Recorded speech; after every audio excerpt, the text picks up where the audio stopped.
Shays Rebellion article read to you by Mr. Dames. All right, if you want today, please follow along to our reading. These highlighted parts, the different colors, they probably correlate with the Google Docs and the purple, yellow, orange, gray, blue, green colors. So that could be a clue. All right, so Shays Rebellion. During the American Revolution, the states in the Continental Congress had borrowed large sums of money from wealthy merchants. After the war, the merchants demanded that they be repaid, but the national government, under the Articles of Confederation, had no power to raise money. The states had to repay their own debts, and the only way for them to raise the money was to tax their citizens heavily. Many farmers in the western part of Massachusetts had an especially hard time paying their bills at this time.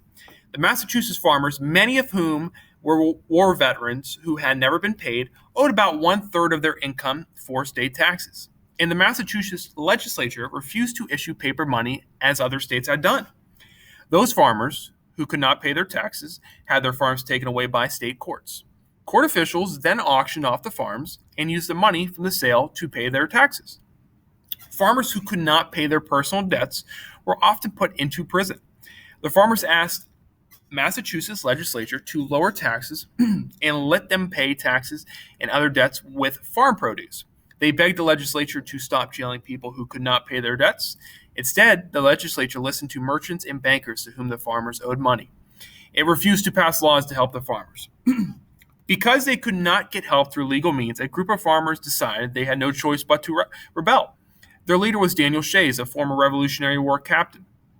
In the fall of 1786, Shays led armed farmers in marches outside county courthouses in Springfield, Northampton, and other towns in western Massachusetts. The purpose was to keep the courts from meeting. If the courts did not meet, bankers and others to whom farmers owed money could not take away their farms. All right, so they really wanted their farms. All right, here's the last page. So in January 1787, Shays' men attacked a Springfield building, which was an arsenal where their government stored guns. Wealthy merchants from as far away as Baltimore, Maryland, paid to raise a militia, and the governor of Massachusetts sent the soldiers to fight the rebels. The soldiers shot and killed 4 men, and soon the rest of Shays' followers fled. Several rebel leaders were caught. The men were brought to trial, found guilty, and sentenced to death. Later, the court set them all free, including Daniel Shay. Shay's rebellion did not succeed, though. For many, the rebellion symbolized the fatal weakness of the national government under the Articles of Confederation. Because Congress had no power to raise money, it could not help the states pay off their war debts, which forced the states to tax their citizens heavily.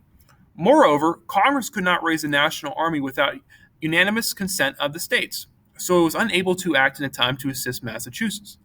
The realization of the weaknesses helped spur the events of the summer of 1787, when the Constitutional Convention that met in Philadelphia wrote a constitution that defined a stronger and more capable federal government.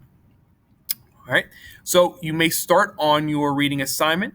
Remember, once again, those highlights are very important when it comes to the reading in here. If you need some extra help, try without the highlights first, and if you need help, go back to your document, check it out, and you'll find where everything's at. All right, have a good day. If you have any questions, you guys know what to do. Call me or email me.